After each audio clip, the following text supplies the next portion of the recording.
क्या आप जानते हैं कि दुनिया के सबसे अमीर मंदिर तिरुपति बालाजी के पास अथाह सोना होने के बावजूद वो आज भी एक कर्जदार हैं? जी हाँ, ये सुनने में शायद आपको थोड़ा अजीब और अविश्वसनीय लगे, लेकिन प्राचीन पुराणों के अनुसार स्वयं भगवान वेंकटेश्वर ने देवों के खजांची कुबेर से एक बहुत बड़ा और ऐतिहासिक कर्ज लिया था। और सबसे हैरान करने वाली बात तो ये है कि आप जो वहाँ श्रद्धा से अपने बाल दान करते हैं, उसका सीधा और गहरा कनेक्शन भगवान के इसी हजारों साल पुराने रहस्यमयी कर्ज से है। यह अलौकिक कहानी शुरू होती है परम पावन वैकुंठ धाम से। एक बार महान ऋषि भृगु ने देवताओं की परीक्षा लेने के उद्देश्य से योग निद्रा में लीन भगवान विष्णु के वक्ष स्थल पर अपने पैर से प्रहार किया। शांत और दयालु विष्णु जी ने तो उन्हें तुरंत क्षमा कर दिया, लेकिन जगत जननी माता लक्ष्मी को अपने स्वामी का यह अपमान किसी भी मूल्य पर बर्दाश्त नहीं हुआ। वो अत्यंत क्रोधित और व्याकुल होकर वैकुंठ का त्याग करके मृत्युलोक यानी हमारी इस धरती पर हमेशा के लिए चली गईं। अपनी प्राण प्रिय लक्ष्मी को खोने के बाद वैकुंठ के स्वामी भगवान विष्णु पूरी तरह बेचैन और विचलित हो गए। उन्होंने भी अपनी दिव्य शक्ति का त्याग कर एक साधारण मनुष्य श्रीनिवास का अवतार लिया और अपनी पत्नी को खोजने के लिए धरती के बीहड़ जंगलों और पहाड़ों में निकल पड़े। कई वर्षों तक वो तिरुमाला की इन दुर्गम पहाड़ियों पर भटकते रहे, बिना अन्न के, बिना जल के, बस माता लक्ष्मी की याद में तड़पते हुए। उनकी यह विरह वेदना किसी साधारण मानव से भी कहीं अधिक गहरी थी। वहीं दूसरी ओर धरती पर राजा आकाश राजन की पुत्री पद्मावती के रूप में माता लक्ष्मी ने पुनर्जन्म लिया था। जब श्रीनिवास ने उन्हें उस उपवन में देखा तो उन्हें अपना जन्मों जन्मों का दिव्य प्रेम तुरंत स्मरण हो आया।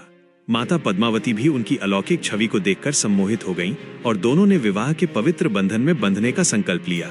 लेकिन यहाँ एक बहुत बड़ी सांसारिक बाधा आ खड़ी हुई।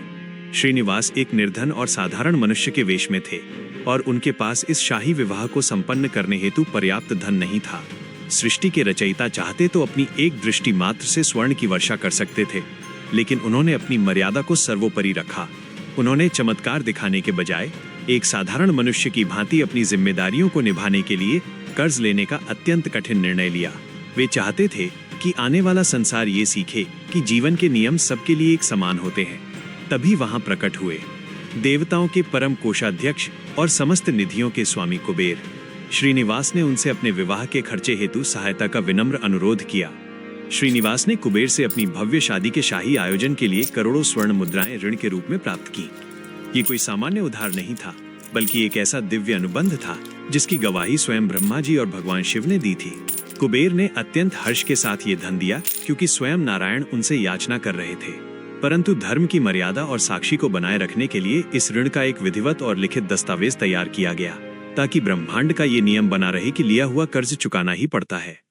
इस ऐतिहासिक समझौते में यह विशेष शर्त रखी गई कि लिया गया ये भारी कर्ज कलयुग के अंत तक धीरे धीरे पूर्ण रूप से चुकाया जाएगा। तब से लेकर आज तक तिरुपति बालाजी उस मूलधन का नहीं, बल्कि केवल उस पर लगने वाले भारी ब्याज की अदायगी कर रहे हैं।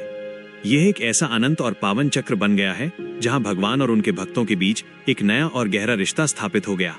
और इसी कर्ज के भारी ब्याज को चुकाने के कार्य में युगों युगों से भगवान की निरंतर सहायता करते आ रहे हैं उनके अनन्य भक्त। अब आपके मन में ये जिज्ञासा जरूर होगी कि इस ऋण को चुकाने के लिए बालदान जैसी भेंट ही क्यों चुनी गई। दरअसल पौराणिक गाथाओं के अनुसार जब श्रीनिवास जंगल में घायल हो गए थे, तब नीला देवी नाम की एक गंधर्व राजकुमारी ने अपने अत्यंत सुंदर केश काटकर भगवान के उस गहरे घाव पर पट्टी की तरह बांध दिए थे। उनके इस निस्वार्थ समर्पण और प्रेमपूर्ण त्याग को देखकर भगवान भावुक हो उठे। उन्होंने नीला देवी को वरदान दिया कि जो भी यहाँ अपने केश अर्पित करेगा, उसकी भेंट सबसे बहुमूल्य मानी जाएगी। भगवान ने ये वरदान दिया कि जो भी श्रद्धालु तिरुपति आकर अपने बाल दान करेगा और अपने समस्त अहंकार को मेरे चरणों में समर्पित करेगा, उसकी वो छोटी सी भेंट सीधे मेरे इस विराट कर्ज को चुकाने में गिनी जाएगी। मनुष्य के लिए उसके बाल उसकी सुंदरता और उसके गर्व का सबसे बड़ा प्रतीक होते हैं। जब वह उन्हें स्वेच्छा से मुंडवा देता है तो वह अपने बाहरी आकर्षण का मोह छोड़कर पूर्ण रूप से ईश्वर के प्रति समर्पित हो जाता है। यही शुद्ध समर्पण ही वास्तव में भगवान के ऋण की सच्ची अदायगी है।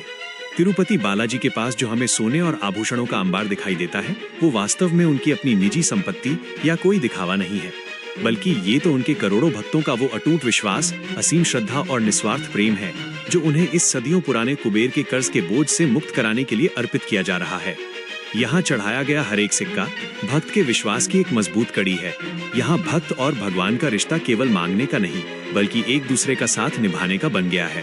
तो अगली बार जब आप उस पावन तिरुमाला पर्वत की सीढ़ियां चढ़ें और उस भव्य मंदिर के भीतर प्रवेश करें, तो बस इतना याद रखिएगा कि गर्भगृह में विराजित वो दिव्य प्रतिमा केवल एक पत्थर की मूर्त नहीं है, बल्कि वो तो एक जिंदा वादा है जो हजारों वर्षों से आज भी पूरी निष्ठा के साथ निभाया जा रहा है।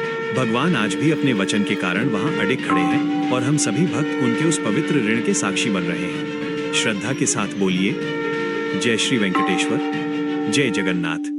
तो दोस्तों, अगर आपको तिरुपति बालाजी की ये दिव्य गाथा पसंद आई हो तो इसी तरह की और भी रहस्यमयी और आध्यात्मिक वीडियो देखने के लिए हमारे चैनल को सब्सक्राइब करना और इस वीडियो को लाइक और कमेंट करना बिल्कुल न भूलें।